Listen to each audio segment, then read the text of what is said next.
I'm feeling good this week. I bet you are. Want to talk about it? A little bit, just a little bit, because I really don't want to get too ahead of myself.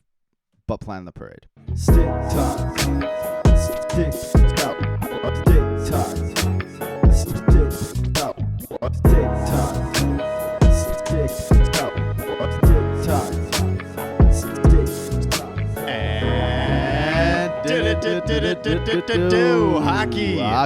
Hockey. Yes, sir. We're Welcome. back. We're back, everyone. This is episode 37 of Stick Talk Hockey. As always, I'm your host, Tico. This is my co-host. I'm yours truly. But not as always, we have a new producer in the building. Yes, sir. Welcome, Big J. Welcome, Big J, in the house. New guy behind the boards. He's going to be giving takes this year. We're really excited. Thanks for coming by, man. We don't have a dedicated mic for him yet, but we will soon, I promise. Yeah, and all of our mics are obviously mounted now, so I can't really pass it over to him as easy as I did Austin. But we'll yeah, work on it. he's a boy. He's a little bit of a Pens diehard, which kind of hurts, but that's okay. They're off to a hot start yesterday. Just running through the Caps after a tough loss to Bedard's Blackhawks opening night. Man, that was a spanking. Yeah, it was. They took that loss personally to the Hawks, and they unleashed a can of whoop ass. Yeah. Season's underway now, which is awesome. So happy about that. Got to watch the Devils lose to the Coyotes. You know what? It's the road to 35. It's the road to 35. It's on. And they got two. They got two. Impressive start. No, man. Like we said during the season previews, that team's going to be... I said. You had them at 35, to be fair. But, they're going to be a little bit tougher to play against than they were last night. You still got a point. Yeah, they got a point out of it. It's all right. And, second leg of a back-to-back. You got the first one, so. Yeah, and I mean, you had both your goalies doing split duties, kind of just getting fresh after a season off. I'm not really too worried about anything that happened in the first two games. Yeah. Goalies have slow starts all the time. Yeah. They haven't played all year. Yeah. And, really Schmid got beat on a really, really weak side goal for the tie game on a power play. And that was pretty weak, man. 2 blasts from the point through traffic. It's nah. Yeah, what are you going to do for those? Yeah, whatever. Yeah. Hey, I'm feeling good this week. I bet you are. You want to talk about it? A little bit, just a little bit, because I really don't want to get too ahead of myself, but plan the parade. Plan the parade. I'm thinking Canada Place. You go down Burrard, turn onto Georgia, right down to the arena. That's a great map for the parade. It's not a bad one. Thanks. You're going to leave Granville alone? Yeah, we don't. No. No, let's clog up the whole downtown core, make every Vancouverite that hates hockey really mad for a day, maybe cause some riots. I mean, yeah, that's fair. That's fair. That's very fair. But yeah, this team's cracked. Connor McDavid's a bum. I don't know what to tell you. 8-1. McDavid looked like he was playing peewee hockey out there. Draisaitl had a beautiful goal. I know he scores from that, right on that goal line. He gets that one tee off from there. And, I know he does it all the time, but it's still just ridiculous every time he does it. The angle he shoots at is nuts. Yeah. And the confidence he does it. It's all right, man. Yeah. Whatever. I mean, Brock Besser, 4-goal night. Connor Garland scores up in his trade value. That's something I wanted to talk about. He asked for a trade out. And he got a new agent. And management told him, find a trade, pal. Do it yourself. That's wild, too, by the way. Yeah, I mean, usually that happens, it happened with Besser last year. Usually that happens because they've tried, right? And the guy says, I want out of here. Team goes, okay, we'll look around. They look around, nobody wants the guy, and they go, the guy's still knocking on the door going, hey, get me out of here. And the team goes, well, figure it out yourself then. Yeah, I mean, fair nobody enough. wants you, dude. I mean, this was the same situation they were in with Luongo, too, so it's not, too far off. Yeah, totally. Well, exactly. You're looking at someone that, sure, he's... Garland's a good player. I have no problem with playing Connor Garland. The guy, he's a consistent 50-point guy while playing in bottom 6 minutes in Vancouver for the most part. There's no problem with that. It's just that at $5 million over the next 3 years, nobody wants that contract. No, that's a tough contract. Especially at his size, too, right? He's always kind of been... He's an undersized guy, and so GMs tend to not like that either. Yeah, I find that it's going to probably be hard to move that contract without some retention. Yeah. Even like if a team does need that type of a player, they don't need him at that cost. They have too many young guys coming in that are going to be filling the spot, and then they're going to be blocking him with guaranteed money. So Yeah. So, I mean, Friedman was saying Vancouver has to retain like 30% or something like that.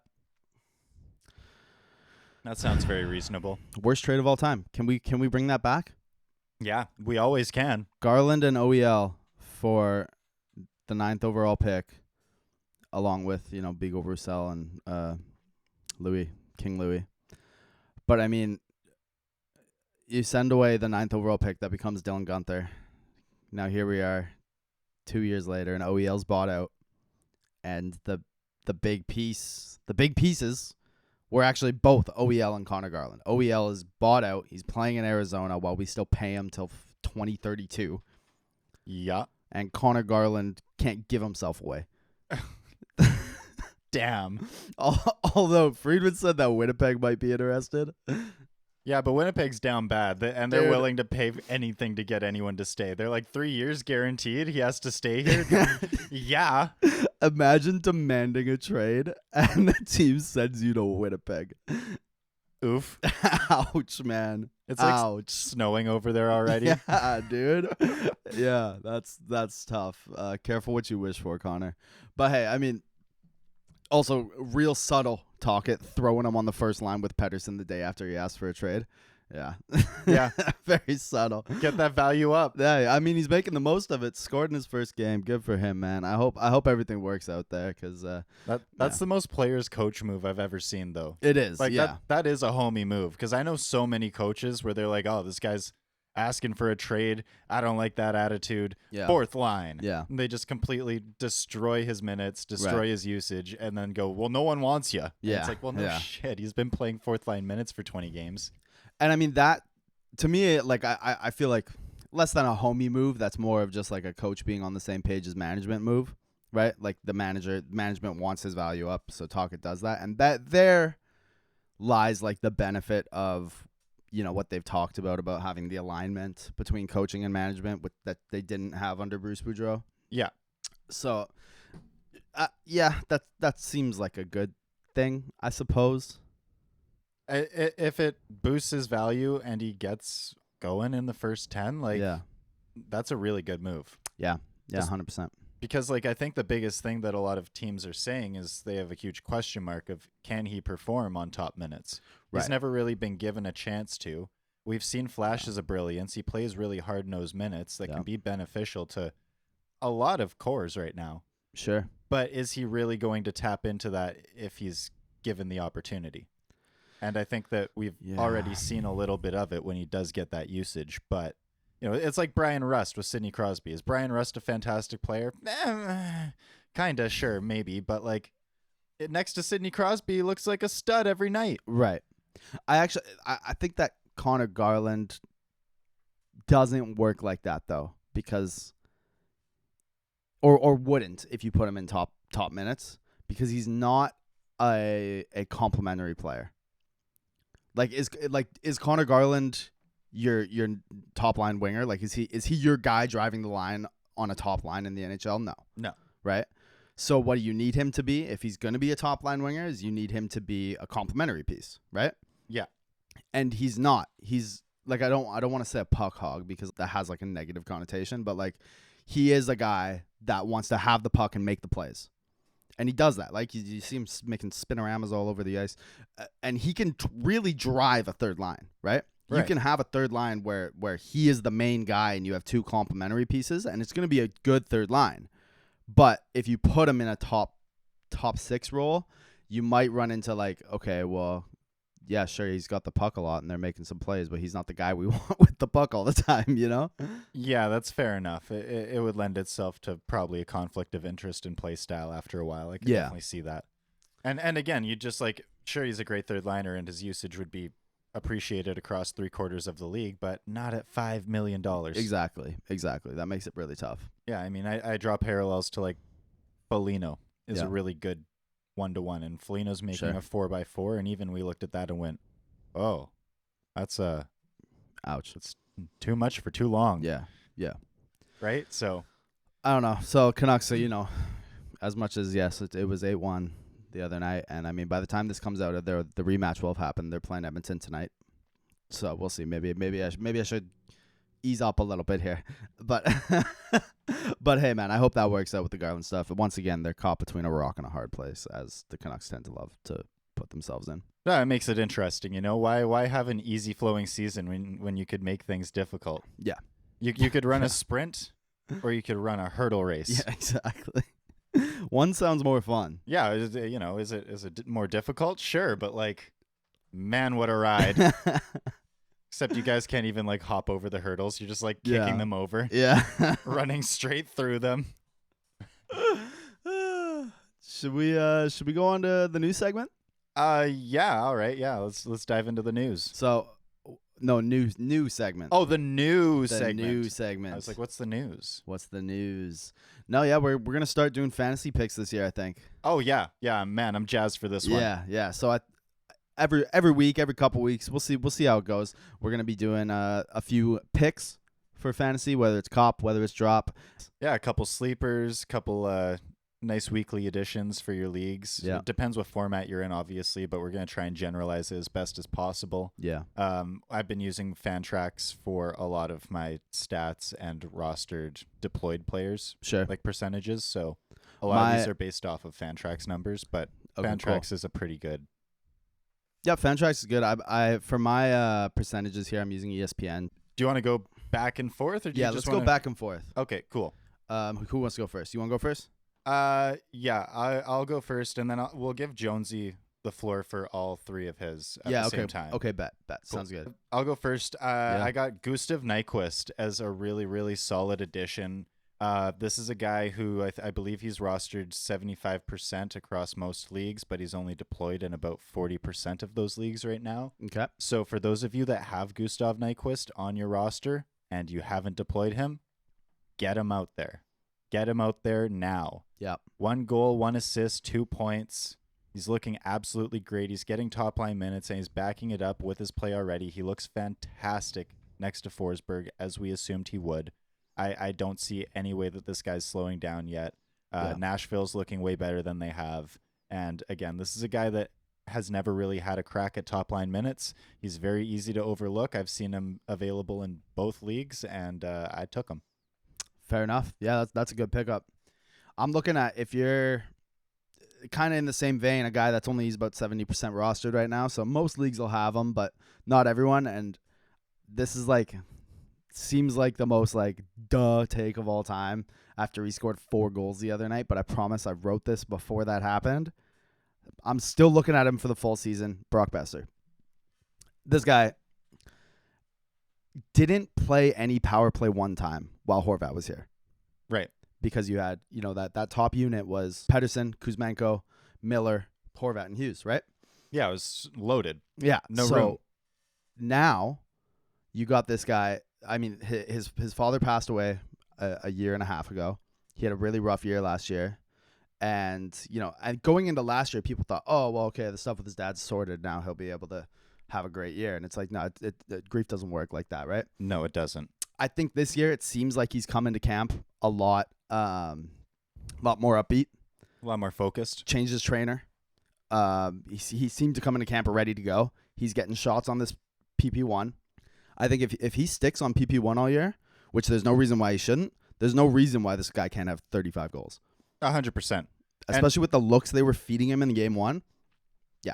Like, this guy's a shooter. Mm-hmm. Shoot first mentality type guys. Mm-hmm. You want them on your fantasy teams, especially if your league rewards shots on goal. I know ours does, and man, those shooters, they pan out. Yeah. Oh yeah. Even if they aren't scoring, they pan out because those points, they always add up. Yeah. And you know what? He doesn't really make any serious mistakes. If you have a league that punishes giveaways or turnovers, it's not too often that you see it from him. He's getting a ton of usage now. Totally. I was thinking about adding him to my roster in ESPN. Yep. But the thing was that he's so injury prone over the last few years, and my team's been so snake bit with injuries by the 40 game mark. I mean, he hasn't had a major injury in 2.5 years now. Has he not? Yeah. I thought he had issues with his hand. I know it feels like just yesterday, but that was his sophomore season, and he's going into his 7th this year. Holy Christ. Isn't that crazy? That's nuts, man. I'm getting old. I know, dude. That's insane. I know. I guess I just haven't heard a lot of Brock Besser lately. Yeah, so, yeah. You know, with his play, it's pretty easy to assume that he's still hurt or Yeah, something. yeah, totally. Yeah. Okay. Well, moving on from that, I got another guy who it's kind of one of those duh sort of moments, but like he's a guy who hasn't been getting nearly enough respect. I feel like I have to back him up on the daily in almost every single fantasy conversation I have. So we're going to do this anyways, and if you roll your eyes, then just make sure they don't fall out of your head. Guy's a beauty. This guy's name is Travis Konechny. Yeah. Absolute stud. Yeah. What a shooter. Yeah. He has hockey IQ out the wazoo. Mm-hmm. Like, this guy is absolutely cooking again. He's just back on his horse. Yeah. He had a powerful season last year. He's due for another breakout this year. I hope to God that Philly sees what they have and move him to Yes. somewhere who's willing to pay a big price, because this guy is the real deal. He's only rostered in about 70% of leagues again. Okay. He's deployed a little bit more than Nyquist. I believe he's at about 60% of that 75% rostered. Right. So, you know, shout out the people that have been on Konechny. Keep deploying him. He's going to keep making you happy. Yeah. If he's available in your league, do yourself a favor. Drop one of those extra defensemen and grab yourself Konechny. He'll pan out. Totally. Or even just be looking at him for a trade target. You know, if you got a guy in your league, you know, maybe they don't know what they got, and might be able to get a fleece on there. Yeah, absolutely. You could definitely get like a falling off name brand player to get you a Konechny land real quick. All right, my next guy here is a New Jersey Devil. A guy, this is a little bit of a deeper cut, but I'm taking Andre Palat here. This guy, you know, he's not one of the big dogs in New Jersey at all. No. Right? But through the first 2 games, New Jersey's had even power play minutes between Unit 1 and Unit 2. He's on Unit 2, but they've been deploying them completely equally. So this guy's getting a lot of power play time. Yeah. He had, I think, the second most amount of power play ice time in Game 1 besides Jack Hughes. Yep. Yeah, 100%. He's getting deployed because he's useful. He has the experience, right? Yeah, and I mean, on ESPN, 2.3% rostered. That's Wow. a guy. If you're looking at a guy that's getting essentially power play 1 minutes, you should be taking a look there. Yeah, I have to agree with that. And I mean, like, yeah, he's playing on the third line, Mm-hmm. but look at that Devils third line. Oh my God. That is a third line for the ages. Yeah, That's a second line. It's a banger. He's going to be playing next to Dawson Mercer all year at this rate. Yeah. Everyone's saying that, yeah, maybe Palat lost a step. Who cares? He's playing next to a 22-year-old with fireworks in his hole. Sure. This kid's zipping around the ice. Yeah, sure. Like this, there's no way that this doesn't pan out and he doesn't at least give you like on par minutes with anyone else that's playing. And if you're looking at a guy that's got a question mark or an injury, like Palat's been pretty healthy for the last 2 to 3 years. Yeah. And he played that Tampa Bay system to a T. Right. New Jersey's not playing anything too different. Yep. Yeah, that's a good snag. Yeah, that's something I'd be looking to monitor, right? Like, who knows, through the next few weeks, maybe the power play time will change, things like that. But if you're in a deep league, that's a guy you might be able to get for cheap or free, and keep an eye on it because that could be a diamond in the rough for you. Yeah, you could even, like, if someone does have him rostered, you could even sneak that as like an additional thing. Yeah, And totally. they probably wouldn't blink twice. Sossaman. Yeah, add that in for me, and we got a deal. All right, who you got next? I decided I was going to do 3 forwards at first. Yep. But then I was like, that's not useful to everyone. Some Sure. people need defense. So I'm going to go with Philip Hronek. Yeah. This is a guy who's only rostered in 50% of leagues by Really? my numbers, which is Interesting. pretty shocking. Yeah. He's deployed in about 35% of those, Yep. which is also shocking. Yep. Granted, he hasn't had like a shattering year yet. He hasn't come No, flying out. It's just started. Yeah, and I mean, like, he got acclimated in Detroit. He started really putting it together, and then he got traded, and then he was Yeah. out hurt. So, like, You know what, though? He may have not been crazily on the board in that first Canucks game, but he looked really good. and he put up numbers. Like, Yeah. I believe in my fan tracks, he was, like, for a defenseman, 2 points a game is pretty nuts. Sure. And he was at 2.6, and he only had 1 assist on the night. Yeah, So, dude. He was playing. yeah, like, he was playing the good minutes. Like, he had shots on goal. He was He's facilitating. He didn't Yeah. have any major turnovers.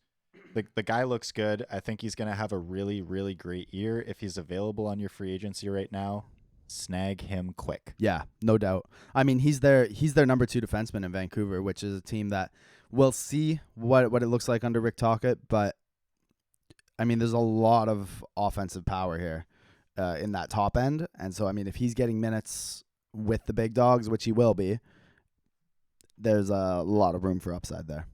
100%. Okay, last up, I had to throw him in here because he's my boy. I've been talking about him all summer, all year, really. Zach Benson. Zachary Benson. Zachary Benson. This guy, I mean, again, you're looking at him in deeper leagues, right? Because it's not like he's a top line guy right now. But if you're in a keeper league or you're just in a deeper league, this is a guy only 5% rostered. He's started the year on the 3rd line there now. But do not be surprised if he moves up this season. Yep. Like, the guy's a stud. Yeah, and hey, you know what? If you're in like a lose now mode, because if you're in like a deeper ESPN league that has 10 to 12, 14 teams, Sure. maybe your keepers suck. Maybe they're getting a little old. Maybe you're starting to go, I don't really know about my core anymore. This might be the year to pick him up off free agency and just hold him tight for a year or two. Like, hold. Just keep it around. Like, I wish I did that with Jack Hughes. I wish I just swallowed the bullet, ate 2 bad years of production, and just kept him as a keeper because he's so much more useful than Scheifele now. Like, Of course, yeah. damn it. That's just it. If you're in a deep league and you can have the space to hold out a little bit and take some time, this is a guy you want. I don't see any way that within 2 years he's not playing heavy top 6 minutes for a Buffalo team that's going to be really, really competitive, especially in the forward group. 100%. Yeah, he's going to be deployed, and if he keeps producing at those minutes that he at the pace that he was in preseason, Yeah, it's hard to imagine that he's not going to get a boost to that first or second line super quick. totally. Jonesy, could you do me a favor and pull up the stats for Sammy Blais in the last 25 games or so? Alrighty. All right. Let me get into this because this one's a little bit of an essay. This is your budget pick? This is my budget pick, and this is for anyone that has a ridiculously deep league. Yep. If you're in Fantrax, you have, I believe, 12 regular roster spots, another 8 reserve spots, and then you have 24 minor league spots or something. Yeah. So, you kind of have to be shopping the budget picks where you can sometimes. Sure. I got this guy off free agency for $600K last year. Nice. It's like league min in our Yep. league at least. Yep. And you know what? He's been holding strong ever since. I don't know what's in the water in St. Louis. He went to New York. He had an absolutely terrible time. He had 5 assists, 8 points, just brutal. They moved him back to St. Louis for next to nothing, and as soon as he got there, man, he was buzzing. He had 31 games played, 9 goals, 11 assists, 20 points. This guy is producing at a rate that you can't look away from. Yeah. Especially he's got 1 game, 1 assist already in the season. Yep. He's continuing on the same tear he has.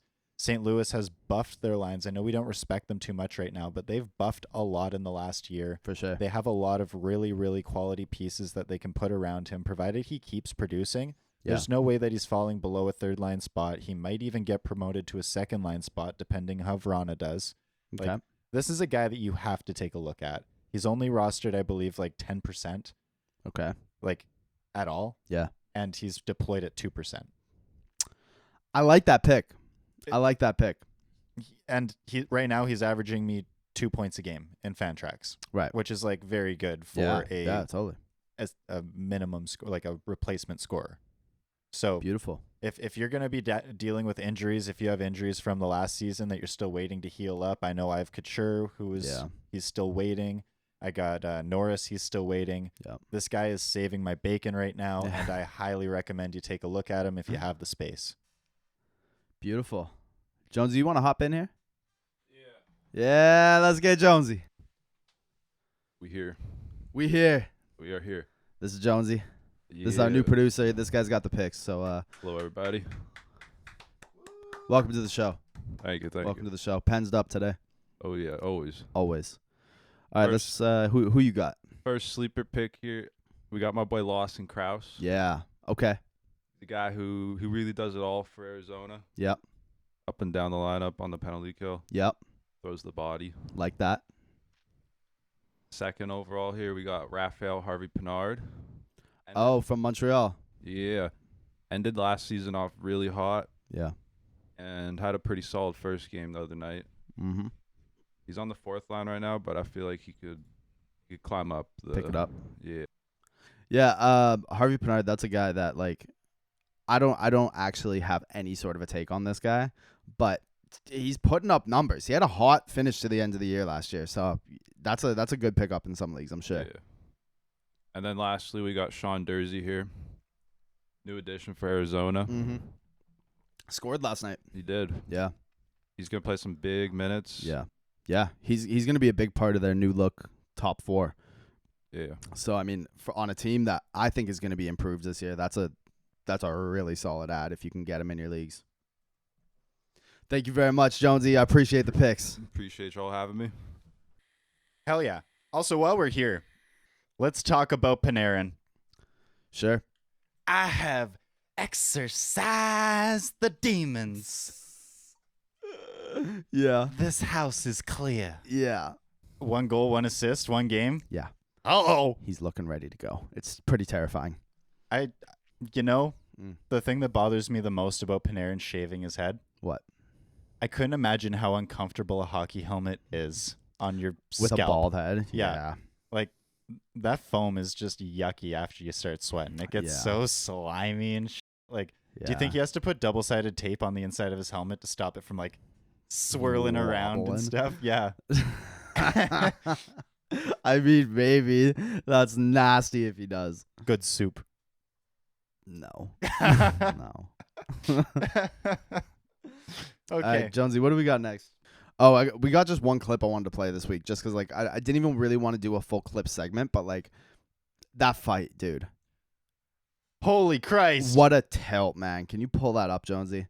Okay, yeah, so this is the Calgary farm team against the Winnipeg farm team. Yeah, We Manitoba get a bit of a Moose tilt here and the as Jeff Calgary Viel and Suns. Alex Gallant are going to the go. Flames, A couple whatever of the hell. tough customers here. Gallant gives up a And I little mean, bit of size, that's a but is knock. as tough as they come. And then they will just start swinging giving the her yell, to each other. contact Good shot, and they're just gonna grief. tee Old school off. hockey, the Gallant, uppercut, no defense, overhand, and from overhand. God. How you doing? Gallant Say what up loses to his your helmet. mother. Viel swims over the Bing top. bong. They Bing tie up another bong. couple Get after your the button lens. pushed back. Don't get in Hello. there. You Viel want to one rile over up the the top, boys, and the that is crowd, as scary everyone. That's as how they you do it. come. That's a monster fight. Oh, yeah, I'd be on both feet applauding. I might stand on my chair. That was insane. Way to go for that Calgary guy. You guys had 0 shots, so you had to get it going. Good work. What a tilt. We love to see it. Fights aren't going nowhere, baby. No, they aren't. And, man, this is art. Yeah, that's some American League shit right there. We got to watch it twice just because that was nasty. Beautiful. The transition to the beautiful. lefts and just the hard-hitting lefts, too. Like, this man's got both hands moving. Yeah. Shout out. I mean, the refs got in there maybe a touch early, maybe just a little bit. But hey, they let him go for the most part. We like to see that too. 100%. Yeah. All right. All right, you want to do the fun stuff? Sure. Define fun. There was some big news this week. I'm sure if you are even remotely near the hockey world, in fact, even if you aren't, I saw some pages that don't have anything to do with hockey posting about this. It's one of the biggest stories in a long time, and not for the fun reasons. Yep. Yeah, it's a thing. You want to lead us in here? So the NHL a few months ago announced that they were done with special event jerseys. Yeah, they were done with the special events nights in total. So that goes for, your Pride nights, your military appreciation nights, your Asian Heritage, Black History Month, Latinx, Diwali, whatever, right? yeah, all of them. Now, this was because of the Pride controversies last year, right?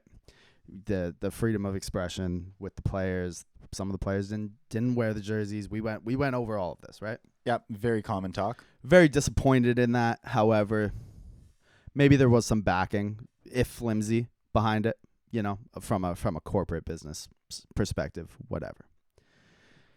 Now, though, they have taken away the players' way to express themselves. So that if they feel that way, with a league-wide ban on using Pride tape on their sticks in practices or warm-ups, which is deranged.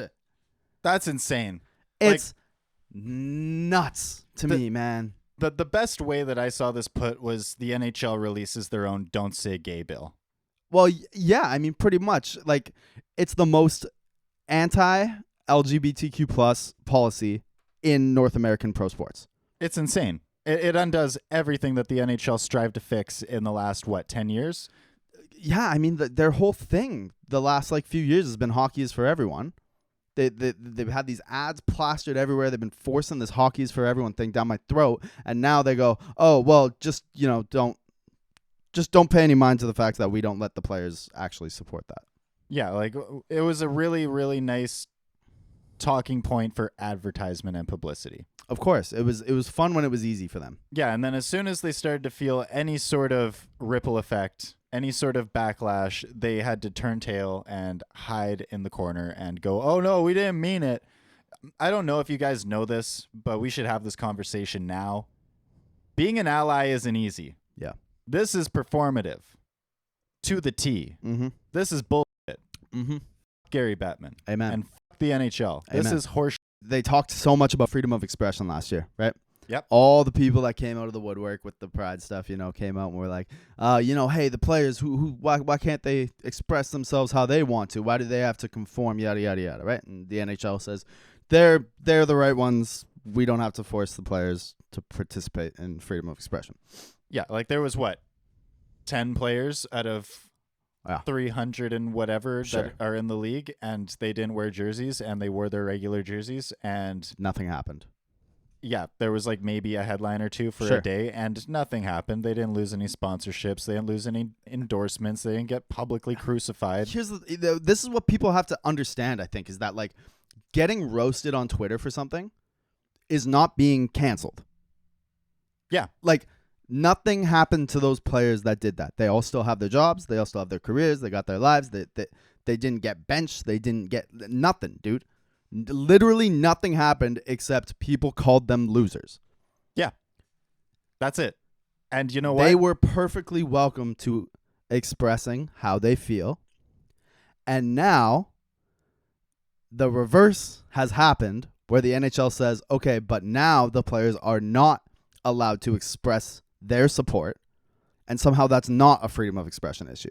I don't understand how there's any two ways around that. Absolutely. And I mean, just the NFL is probably the league that is the worst for this kind of shit. And even they have pre-approved slogans that you can put on your helmet. There's 20 different pre-approved slogans that support rights groups and stuff across the states, and you're allowed to pick from any of those as long as it's approved by the league. It's cool. You can have Black Lives Matter on your helmet. Yeah. You can have protect trans kids. You can have a bunch of shit on your helmet or on your cleats. You can do that, and they don't even care. Good for you. Good for standing in what you believe in and using your platform for a positive change. The NHL? Mm-mm. Do you know how backwards you have to be to have the NFL look more progressive than you? That's insane. That's actually crazy, man. That's nuts. This is the biggest step back I've seen any company make. Forget sports. This is bigger than sports. Sure. Yeah. Just on a capitalist level, this is probably the biggest step back I've seen a company make. The biggest PR blunder I've ever seen. It's a joke, man. I mean, it literally does not matter to me how you feel about that stuff. Some people, and I understand the notion of when people say oh, I don't need politics in my sports, right? People say that, whatever. If that's how you feel, you want to watch sports and you don't want to see the cancer stuff or whatever, fine. But you can't take away the players' rights to express how they want to express themselves, especially in practice. Practice. We're talking about practice, Not a game. not the game. Not the game I get paid to go out and play every day. We're talking about practice. Practice. It's crazy, man. It's unbelievable. And Gary Bettman, there's been so much talk about growing the game, and is there any more definitive way to not grow the game than to not include the people who don't watch the game? 100%. Or the people who have just been driven away from the game. From the game. Yeah, 100. Absolutely. Like, this is a thing that, like, people don't really get, but they have to at some capacity. Hockey isn't that progressive. No. I've been around a ton of locker rooms. Yeah. And I've had to correct and check a lot of guys. Yeah, dude. Like, this is a sport that by far needs the most work. Sure. The culture through and through is absolutely toxic. You look at the fact that there's still hazing going on. There's still court cases being done towards that. They have to have such stern policies around it because these people just can't get it through their heads of how to treat someone like a normal human being. Yeah. Gay players are constantly targeted on teams all the time. Yep. They get, like, so many of them you don't even hear about because they go home before the season even starts because they had such a rough time at training camp. Sure. Like, this is an action that was needed, and it was an action that was fumbled beyond anything I could. I'm short of words for it, honestly. Besides disgusting. I know. It's disgusting. And you know what? I thought about picking up some Pride wear for this show because, hey, man, I want to hammer this point home. But it disgusts me even more that the NHL is making these sweeping, banning policies, but still trying to profit off it by having all this Pride shit in their stores. It's disgusting. Yeah, what do you, like, oh my God. It's terrible. Yeah, so, like, the jersey that I'm buying, Yeah. that's a replica of the Pride jersey that should be on the ice, but isn't on the ice because you're too afraid to stand for something, so Yep. you'll fall for anything. Yep. You're still going to sell that to me at a premium. Yeah. And it's going to come to me looking like Yeah. because your merch operation is a goddamn joke in the first place. Thank you, Fanatics. And also, can we talk about how what are they even giving back to gay rights groups across? It depends on the team. Like each team has a different organization they give to. And you know what? Hmm. It's not enough. Probably. 100% not enough. Show me the percentages and I will be disgusted. I'm almost certain of it. It's Right. probably what, 10-15%? I have no idea, honestly. They I can't- just- I can't say anything. They on just that. vaguely say 8%. Do they? Yeah, it's just 8% will be Yeah. donated. It's like it could be 1%. Yeah.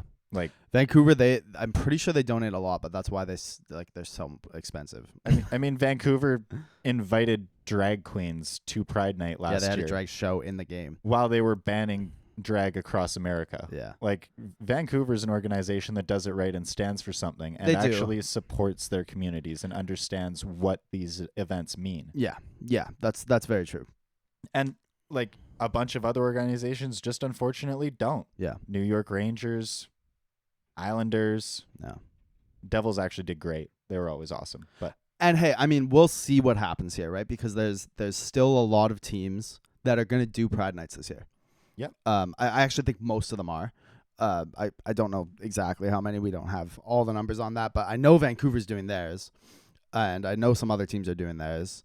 So we'll see, because I have a feeling when we get there, there's going to be some players rocking it anyways, saying, "Find me." I read a bunch of articles where there was rumors swirling about players that were just saying, you know what? I'll do it. I'll do it. I don't care. And I hope it's got to happen. And I hope someone big does it and forces the NHL to look even more like losers and fine them for it. Yeah, absolutely. I can't even begin to place my disgust in this. And Seriously. I get that you don't want to be a political league, but like, how are we going to release a political statement about every geographical conflict that happens in the last 3 years? They just put one out this week about Israel. Yeah, exactly. And it's like, okay, so we're not going to put our foot in politics and we're going to pull everything for Pride Night because this is not a political league. Right. Oh, but we're also going to condemn Hamas and put all of our support with Israel because isn't that political? Yeah. I mean, like, I'm good for one or the other, but don't give me both and then call it a cocktail. Yeah, no, I completely agree with that. I completely agree with that. Like, you can't just Crazy. pick and choose your battles and pick and choose your allyship when it's frickin' easy. Yeah. Because everyone else released a report on how they support Israel, you're going to release one just to make yourselves look good, give yourself a little pat on the back. You don't have to do anything. Yeah. There's no affirmative action for it. No one's going to course. come for you because it's Good job, us. good job. Yeah, we're really inclusive and we're a league that cares about people. We care about everyone. Yeah. Blow me. So to the NHL, once again, Gary, it's time to go. We won't forget this, just like we have not forgotten about that Hockey Canada report. Where is it? You do this while we're still waiting on that. We didn't forget. Where is that report, Gary? Any day, a couple months ago now. I heard a lot of your current superstars are on that list. It would be a shame if they went to jail. Wouldn't it? I heard that. I don't know. The rumor on the street is that the police quietly closed that investigation. Of course they did. Yeah. With what was left of the Hockey Canada trust money Something like that. that randomly got embezzled and lost. So we won't let up on that. We won't let up on this. It's a joke. Gary, get out. Yeah. Yeah. Show us the receipts. Where's the report? Get out of office. This is a goddamn joke. You're absolutely sinking this league. Yep. You're sinking everything that it stood for. You're undoing everything that you could have possibly done. Wow. Just wow. Just wow. I don't know. Maybe you should run to be like a church minister after this, or like, I don't know. Pope's pretty old. I think the Pope's probably more progressive than Gary Bettman is. In this, Yeah, in this, probably, bro. That's the wildest shit. Is that the Pope just like a few months ago was like, we can't actually condemn gay people for living the life that they want to live. Yeah. And Gary Bettman's out here like, the tape has to go. Yeah. Whatever. Hockey's not for everyone. You're No. welcome in my dressing room, but Hey. you know what? Hey, you know what? Hockey's not for everyone in the NHL. As TikTok it is. We hate the league. We love the game. We love you guys. Absolutely. And you know what? We're always going to keep it as inclusive as possible. 100%. We're always going to do that fighting.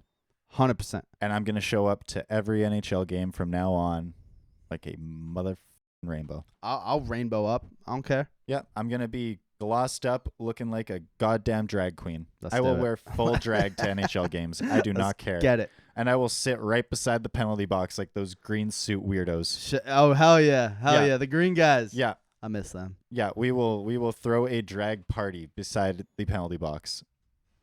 All right. We love y'all. Jonesy, thank you for being here. From us at TikTok, keep your head up. Keep your head up. Boom. Stick talk. Stick talk. Stick talk. Stick talk. Stick talk. Stick talk. Stick talk.